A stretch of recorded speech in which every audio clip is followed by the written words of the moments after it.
Saludos cordiales. De esta manera estamos comenzando una clase más de la asignatura Ontología de la carrera de Filosofía.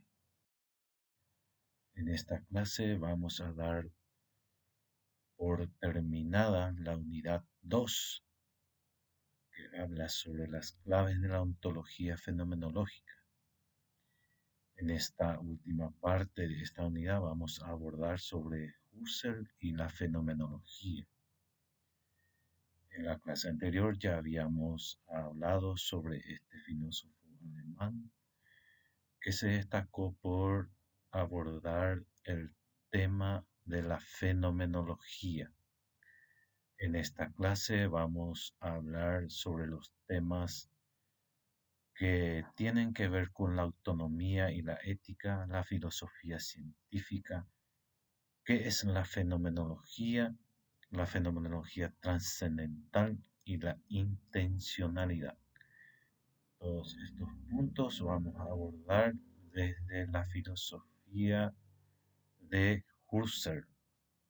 Y es así que esta fenomenología desarrollada por Husserl a fines del siglo XIX y principios del siglo XX constituye una nueva dimensión paradigmática opuesta tanto al positivismo como a toda ciencia sin sujeto. A este filósofo le parece absurda la pretensión de mirar al ser y eliminar la intención y la intencionalidad del observador. Siendo así, vamos a ir desarrollando los temas. En este caso vamos a hablar sobre la autonomía y ética según el punto de vista de nuestro filósofo. La fenomenología pone en primer plano de su atención los fines, la orientación del pensamiento y de la acción humana.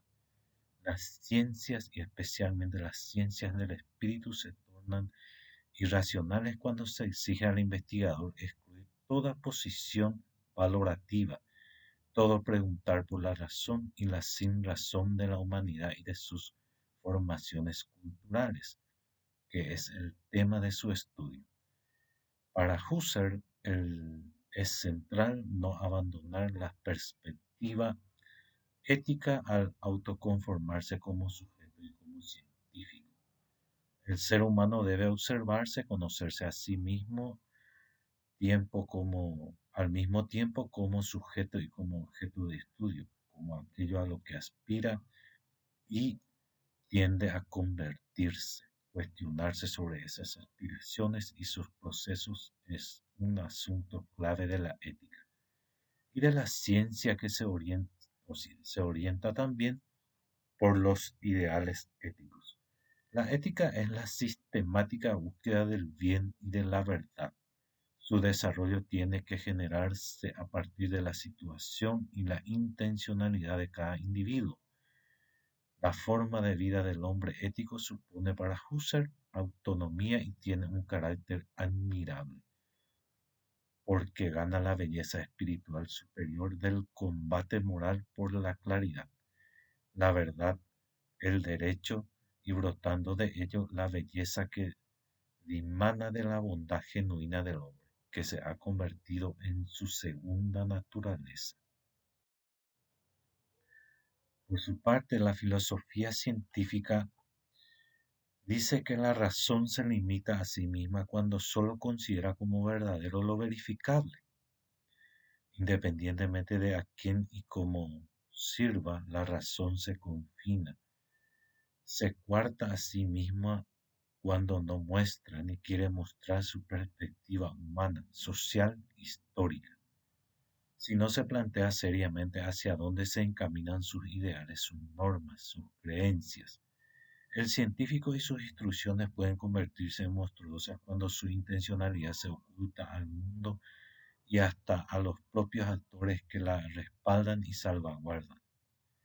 La humanidad se perfila hacia el desamparo al cancelar la transparencia de su razón y peor aún, al ponerla al servicio de intereses inconfesables. La filosofía científica para Husserl debía preguntarse tanto por las bases como por el sentido y significado social e histórico de los resultados de la ciencia. Una pregunta capital para el fenomenólogo debe ser: ¿qué hace válidos los fundamentos de la ciencia?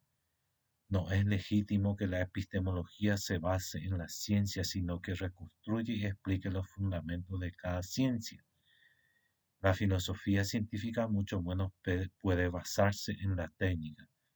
Debe cimentarse en la búsqueda de la verdad y de la certeza, que van siempre más allá de la ciencia y de las tecnologías derivadas de esta. Ninguna consideración práctica puede explicar los grandes momentos de cambio en la historia del conocimiento, incluso si sus resultados se muestran en la utilidad en la práctica. Hay que hallar esa intencionalidad humana que asume fines de verdad y de certeza y va más allá de las aplicaciones y las implicaciones de sus específicos. El filósofo científico debe detenerse en las razones profundas que hicieron posible la ciencia y no solo en la ciencia misma. Y nos hacemos esta pregunta: ¿qué es la fenomenología? La fenomenología designa un nuevo método descriptivo que hizo su aparición en la filosofía a principios del siglo XX, y una ciencia a priorística que se desprende de él y que está destinada a suministrar el órgano fundamental para una filosofía rigurosamente científica y posibilitar en un desarrollo consecuente una reforma metódica de todas las ciencias.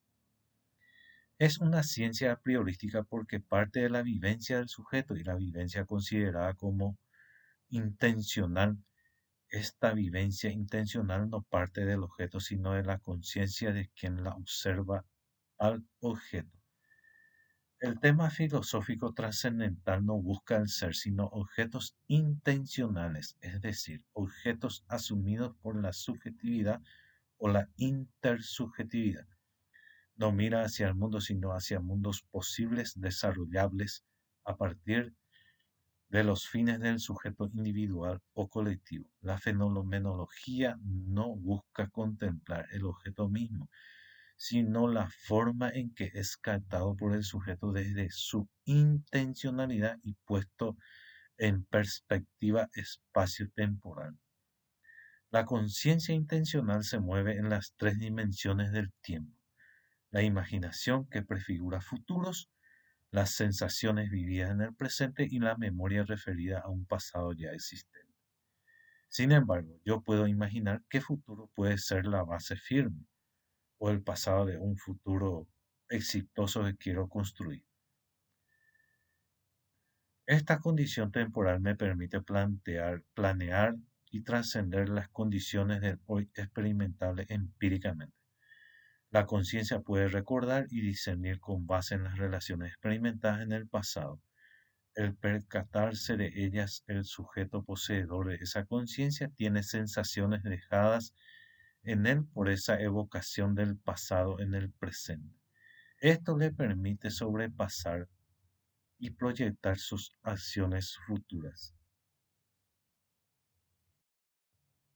En la fenomenología trascendental, las ciencias, todas las ciencias solo podrían alcanzar su racionalidad genuina y legítima si se lograra plantear su unidad sistemática. Según Husserl, la ciencia y la filosofía carecen de esa unidad sistemática tal como hasta ahora se han desarrollado. Se requiere una reconstrucción radical que satisfaga la idea de la filosofía como unidad universal de las ciencias en la unidad de una fundamentación absolutamente racional. El autoexamen de la propia intención que guía mi percepción me permite comprender y comprender. No puedo afirmar y conocerlo en sí, solo aquello que yo experimento y entiendo por mí y para mí. Todos mis recursos para verificar y generar objetividad suponen explicitar mis sistemas de contrastación guiados por mis fines y junto con ellos como filósofos que meditamos radicalmente, no tenemos ahora ni una ciencia válida para nosotros, ni un mundo existente para nosotros. El mundo es ahora para nosotros una mera pretensión de ser.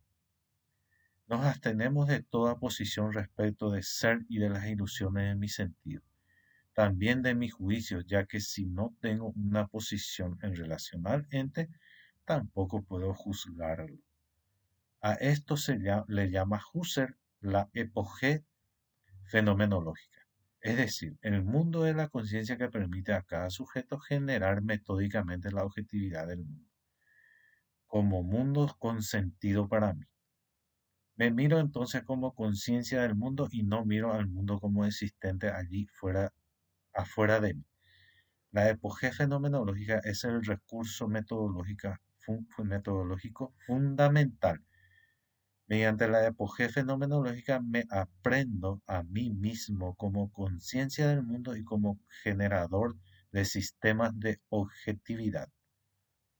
Veo al mundo como mundo para mi razón, percibo el espacio y el tiempo, lo experimento, lo imagino, pienso en él mediante diversas formas cuantitativas o cualitativas. Desgloso lo considerado por mí como sus partes. Juzgo al entorno según mis formas de verlo y entenderlo. Y por último vamos a analizar sobre la intencionalidad según nuestro filósofo. El fenomenólogo tendrá que verse a sí mismo como conciencia contempladora del mundo desde su intencionalidad.